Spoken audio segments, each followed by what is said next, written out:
আরে এ কি, টাকা চলে যাচ্ছে কেন? এসব কি হচ্ছে? সব টাকা তো চলে যাচ্ছে। আরে আয় না, আয় আয় আয়। আরে এসব কি হচ্ছে? কিছুই তো বুঝতে পারছি না। এটা কি হলো? সব টাকা তো চলে গেল। নান্টু তো বলেছিল খেললেই নাকি টাকা আসবে। তাহলে আমার সব টাকা চলে গেল কেন? এখন কি হবে? 10,000 টাকা এত কষ্ট করে জোগাড় করলাম, এইভাবে চলে গেল। বাবা জানতে পারলে আমাকে মেরেই ফেলবে। আমি কি করলাম? 10,000 টাকা এইভাবে চলে গেল। পল্টু, পচা, আমার সব কিছু শেষ হয়ে গেছে। আমি তো ভেবেছিলাম এখান থেকে টাকা কামিয়ে বাবাকে টাকা দিয়ে দেব।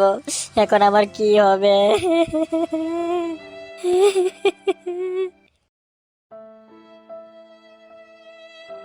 এটা তুই কি করলি বাট্টু? এরকম একটা কাজ করার আগে তুই আমাদেরকে একবারও জিজ্ঞেস করার প্রয়োজন মনে করলি না? আমাদেরকে জিজ্ঞেস করবে কেন? আমরা কি ওর বন্ধু নাকি? বন্ধু হলে তো এরকম একটা কাজ করার আগে আমাদেরকে বলতোই। একা একা মাতবরি করেছিস, এখন তুই বুঝ গিয়ে যা। এভাবে বলছিস কেন? আমার ভুল হয়ে গেছে। নান্টু আমাকে বলেছিল যে খেললে শুধু টাকা আসবে, টাকা যে যায় সেটা তো জানতাম না। ভেবেছিলাম টাকা কামিয়ে তোদেরকে সারপ্রাইজ দেবো, কিন্তু এটা আর হলো না। এতগুলো টাকা চলে গেল, বাবা জানলে আমাকে মেরেই ফেলবে। আমি এখন কি করব? হয়েছে কান্না থামা। বাচ্চাদের মতো কান্না শুরু করেছে। খেলার আগে এসব মনে ছিল না? এতগুলো টাকা ঘর থেকে চুরি করে নিয়ে এসেছিস, তোর সাহসের কথা বলতেই হবে। আর এখন টাকা হেরে কান্না করছিস। পল্টু চল তো। কোথায়? ওই নান্টুর কাছে। ওই নান্টুর জন্য এত কিছু হয়েছে। বাট্টুকে এসব জানতো? ওই তো এসব শিখিয়েছে। চল এবার ওকে পিটিয়ে আমি টাকা আদায় করবো ওর কাছ থেকে। ওর এত বড় সাহস বাট্টুকে এসব শিখায়। পল্টু চল উঠ। ঠিক আছে চল।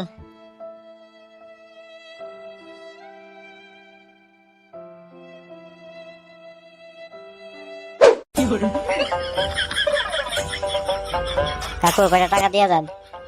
মাফ করো, আজকাল ভিক্ষুকের উৎপাত বেড়ে গেছে। এরকম জন জন ছেলেদের ভিক্ষা করতে হয়, কাজ করে খেতে পারে না। যত সব।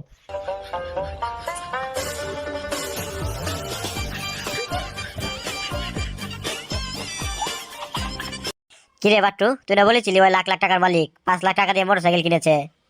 আবার নাকি বাড়িও করবে। কই, অত দিকে রাস্তায় বসে ভিক্ষা করছে। মানে পচা, আমিও তো কিছু বুঝতে পারছি না। আমি তো সকালে দেখলাম ওর পরনো দামি শার্ট, দামি প্যান্ট। হ্যাঁ, তুই সকালে দেখেছিস, তাহলে এখন সে রাস্তায় বসে ভিক্ষা করছে কেন? আমিও তো কিছু বুঝতে পারছি না, এসব কি হচ্ছে। যাকে ওইসব বাদ দে, আমাদের টাকা আমরা চাই ওর কাছে। নান্টু, তোর জন্য বাট্টু 10,000 টাকা হেরেছে, ওর টাকাগুলো দে। তুই ওকে ভুলভাল খেলা শিখিয়েছিস। এখন তোর জন্য 10,000 টাকা চলে গেছে, ওর টাকাগুলো দে, না হলে খুব খারাপ হবে।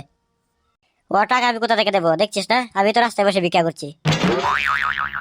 আমাকে মেরে ফেললো তো আমি 10,000 টাকা এখন দিতে পারবো না। নান্টু, সকালেই তো দেখলাম তুই কত দামি কাপড় পরে আছিস, এখন এই অবস্থা হলো কি করে? আমাদের রাস্তাটা এরকম, সকালে বড় লোক তো বিকালে ফকির। সমস্যা নাই, আজকে সারাদিন ভিক্ষা করে যে টাকা পাবো এই টাকা দিয়ে আবার খেলবো। আমার যখন আবার টাকা হবে তখন তো 10,000 টাকা দিয়ে দেবো যা। দেখেছিস বাট্টু, যারা এইসব খেলে তাদের অবস্থা? তাই তো দেখছি। তোর অবস্থা তোর থেকে ভালো আছে, তোর তো আর রাস্তায় ভিক্ষা করতে হয়নি ওর মতো। হ্যাঁ পাচা, তুই ঠিকই বলেছিস। এই 10,000 টাকার কথা ভুলে যা, এখান থেকে মনে কর একটা শিক্ষা নিয়েছিস। আর ভুলেও মানে এসব রাস্তায় যাস না। না, মাথা খারাপ, আমার জন্মে শিক্ষা হয়েছে। ভুল তো মানুষ একবারই করে, বারবার করে? আমার 10,000 টাকা এসে যাক, তাও তোর থেকে ভালো আছি। ওর অবস্থা দেখে এখন আমার কষ্ট হচ্ছে। মানে বাট্টু, তোর কাছে খুচরো পয়সা আছে? হ্যাঁ আছে তো, কেন? ওকে দে।